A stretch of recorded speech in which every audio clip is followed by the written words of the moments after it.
Shalom saudara, selamat pagi. Kita ketemu kembali pagi dalam Morning Devotion. Selamat pagi saudara-saudara, apa kabar? Pembacaan kita hari ini dari Injil Matius pasal 13 ayat 1 sampai 23. Demikian firman Tuhan. Pada hari itu keluarlah Yesus dari rumah itu dan duduk di tepi danau. Maka datanglah orang banyak berbondong-bondong lalu mengerumuni dia, sehingga ia naik ke perahu dan duduk di situ. Sedangkan orang banyak semuanya berdiri di pantai.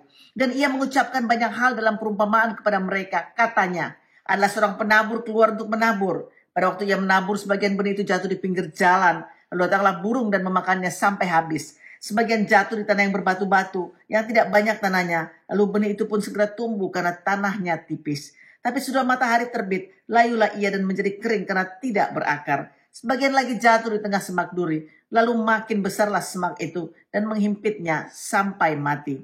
Dan sebagian jatuh di tanah yang baik, lalu berbuah. Ada yang 100 kali lipat, ada yang 60 kali lipat, dan ada yang 30 kali lipat. Siapa bertelinga hendaklah ia mendengar. Maka datanglah murid-muridnya dan bertanya kepadanya, mengapa engkau berkata-kata kepada mereka dalam perumpamaan? Jawab Yesus, kepadamu diberi karunia untuk mengetahui rahasia kerajaan sorga, tetapi kepada mereka tidak. Karena siapa yang mempunyai kepadanya akan diberi, sehingga ia berkelimpahan. Tapi siapa yang tidak mempunyai, apapun juga yang ada padanya akan diambil daripadanya. Itulah sebabnya aku berkata-kata dalam perumpamaan kepada mereka. Karena sekalipun mereka melihat, mereka tidak melihat. Dan sekalipun mereka mendengar, mereka tidak mendengar dan tidak mengerti. Maka pada mereka genaplah nubuat Yesaya yang berbunyi, kamu akan mendengar dan mendengar, namun tidak mengerti. Kamu akan melihat dan melihat, namun tidak menanggap. Sebab hati bangsa ini telah menebal, dan telinganya telah berat mendengar, dan matanya melekat tertutup, supaya jangan mereka melihat dengan matanya, dan mendengar dengan telinganya, dan mengerti dengan hatinya, lalu berbalik sehingga aku menyembuhkan mereka. Tetapi berbahagialah matamu, karena melihat, dan telingamu karena mendengar. Sebab aku berkata kepadamu, sesungguhnya banyak nabi dan orang benar ingin melihat apa yang kamu lihat, tapi tidak melihatnya, dan ingin mendengar apa yang kamu dengar, tapi tidak mendengarnya. Karena itu, dengarlah arti perumpamaan penabur itu. Kepada setiap orang yang mendengar firman tentang kerajaan sorga, tapi tidak mengertinya, datanglah si jahat dan merampas dan yang ditaburkan dalam hati orang itu. Itulah benih yang ditaburkan di pinggir jalan. Benih yang ditaburkan di tanah yang berbatu-batu ialah orang yang mendengar firman itu dan segera menerimanya dengan gembira. Tapi ia tidak berakar dan tahan sebentar saja. Apabila datang penindasan atau penganiayaan karena firman itu, orang itu pun segera murtad. Yang ditaburkan di tengah semak duri ialah orang yang mendengar firman Tuhan, lalu kekhawatiran dunia ini dan tipu daya kekayaan menghimpit firman itu sehingga tidak berbuah. Yang ditaburkan di tanah yang baik ialah orang yang mendengar firman itu dan mengerti, dan karena itu ia berbuah, ada yang 100 kali lipat, ada yang 60 kali lipat, dan ada yang 30 kali lipat. Saudaraku, pembacaan kita pada pagi hari ini di mana Matius mencatat pengajaran Yesus dengan menggunakan perumpamaan. Tentu saja kita semua beranggapan bahwa tujuan dari perumpamaan dipergunakan untuk membuat pengajaran yang disampaikan menjadi mudah untuk dimengerti. Tapi saudaraku, rupanya menurut ayat 10 dan ayat yang ke-11 pembacaan kita tadi, yaitu di mana murid-muridnya bertanya kepada Tuhan Yesus, mengapa engkau berkata-kata kepada mereka dalam perumpamaan? Lalu jawab Yesus adalah, kepadamu diberi karunia untuk mengetahui rahasia kerajaan sorga, tapi kepada mereka tidak. Itu saudaraku berarti tujuan perumpamaan bukan untuk membuat orang lebih mudah mengerti, tapi untuk menyatakan dan memisahkan orang yang mengetahui rahasia kerajaan sorga dan yang tidak mengetahuinya. Ya, rupanya Tuhan Yesus sedang mengatakan bahwa orang-orang yang dapat memahami perumpamaan adalah orang-orang yang telah menerima kerajaan dalam diri mereka. Amen. Dan juga saudaraku, orang yang percaya bahwa Yesus adalah Mesias, seperti murid-muridnya telah dipanggil, telah dipersiapkan, dan juga diutus untuk memberitakan Injil kerajaan Allah. Jadi dalam konteks perumpamaan ini, saudaraku, selalu berhubungan dengan apa? dengan prinsip-prinsip kerajaan Allah tentunya. Nah, tentu saudara memperhatikan bahwa waktu Yesus berkata bahwa tujuan daripada perumpamaan ini bukanlah supaya membuat orang itu dapat mengerti, yang memang tidak diberi karunia untuk mengerti. Kemudian Yesus mengatakan sesuatu yang luar biasa di situ. Kalau saudara melihat ayatnya yang ke-12, karena siapa yang mempunyai, itu dibilang kepadanya akan diberi sehingga ia berkelimpahan.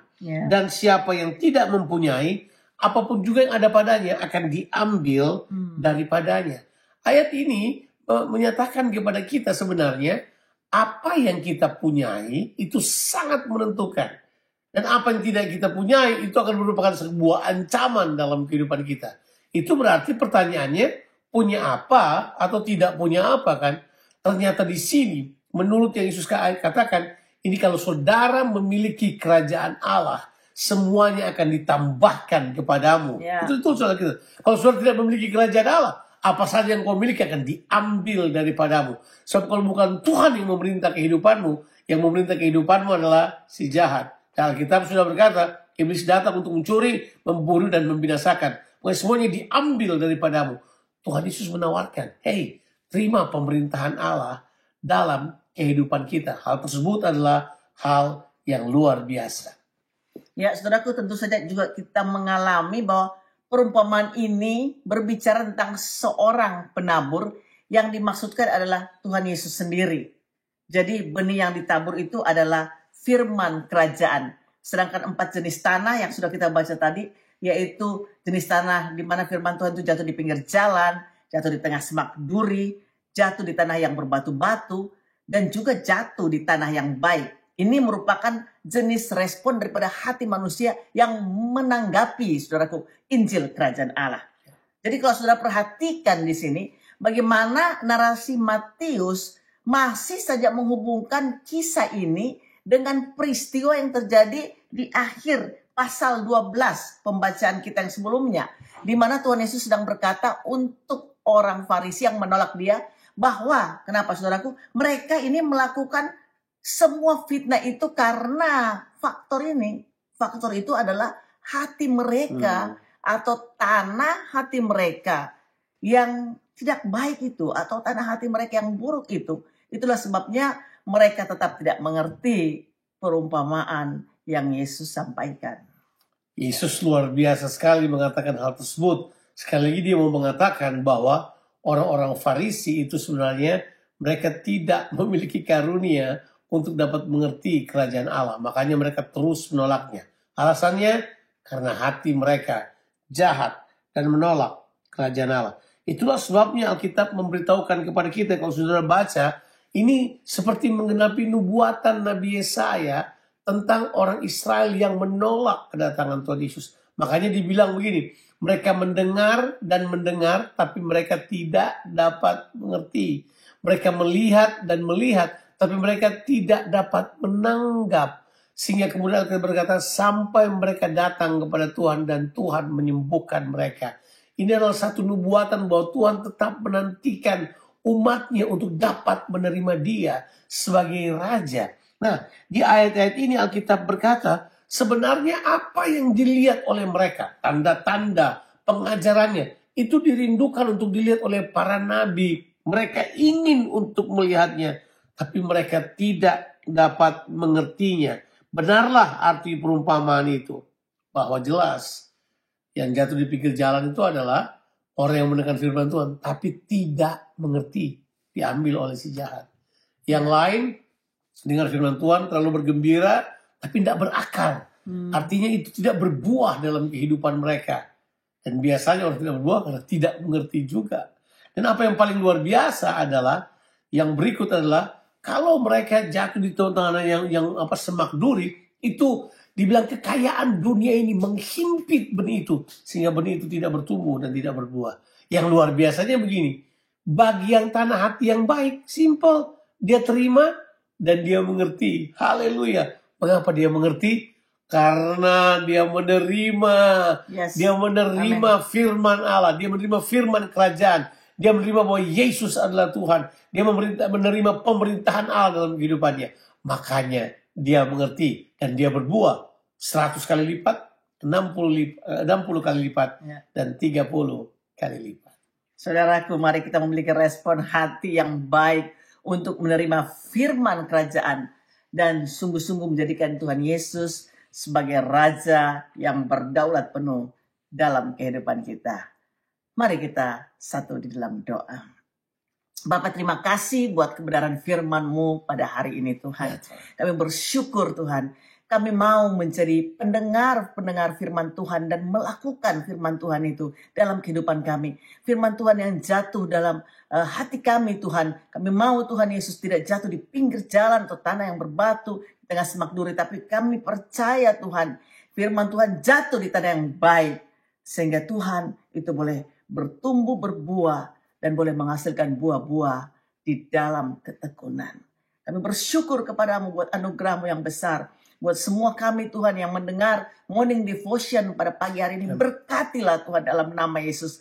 Firman-Mu adalah firman kebenaran yang memerdekakan kehidupan kami. Bless each one of us Lord. Semua kemuliaan, hormat, syukur bagi nama-Mu Yesus. Dalam nama Tuhan Yesus Kristus kami sudah berdoa dan mengucap syukur. Amin. Tuhan Yesus memberkati. Sampai jumpa.